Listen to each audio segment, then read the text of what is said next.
All right, let's go to the tight ends here. How realistic is it that a day 2 tight end will end up higher in your rankings this year for 2025 than Colston Loveland to the Bears and Tyler Warren to the Colts? That's a good question. So like Fannin would probably be the one where he'd end up on a team where he could be number 2. He goes to the Jets or the Patriots. It wouldn't be those two teams. It would be Mason Taylor going to the Chargers. I mean, the Jet situations, the quarterback situation is just the same as the Bears and the Colts. Like Justin Fields throwing to those guys is just a little bit of a step above, at least the Colts situation. He's in the middle. Could you say, though, that less target competition on the Jets? Yes. Than the Colts? But it's also less passing on the Jets. So not than the Colts, though. Yeah, I think I'd probably But to your question though, like taking that guy on the Jets over those two guys, not for me. The Cowboys, the Chargers, getting these guys, I don't even think the Cowboys. I mean, I think Jake Ferguson's still good enough that he's going to command targets compared to a day 2 tight end. Yeah, I'm going to be different because I love Tyler Warren. I could see myself just making Tyler Warren my top tight end no matter what. I could see myself putting Fannin ahead of Loveland.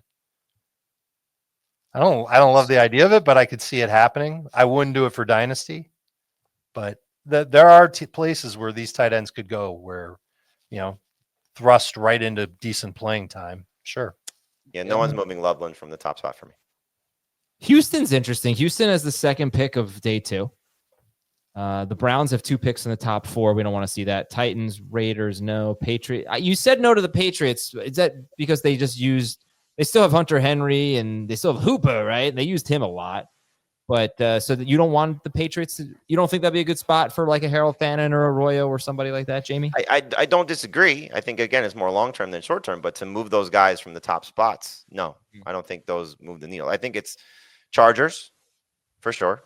If they go out and get somebody, just knowing what their room looks like right now with Tyler Conklin and Will Dissly. Maybe the Seahawks, just looking at Noah Fant and the receiving core there so they can have somebody run a little bit more 12 personnel.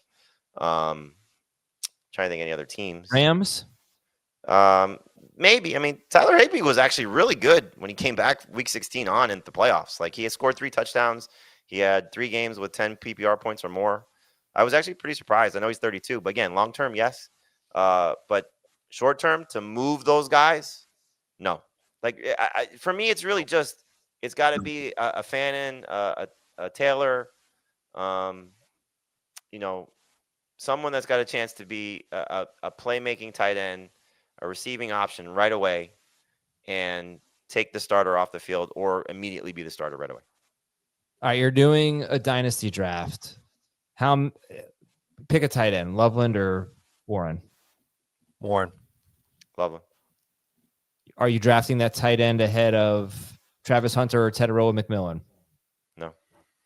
Definitely not Hunter. Probably not McMillan. And what about the others? What about Ibuka and Golden? Ibuka to the Bucks, Golden to the Packers. Yeah, I think it would need.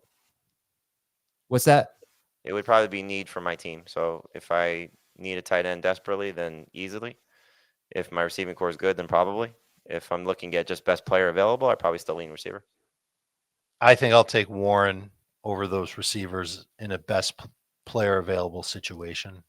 I think I'd take the receivers over Loveland in a best player available situation. My bad.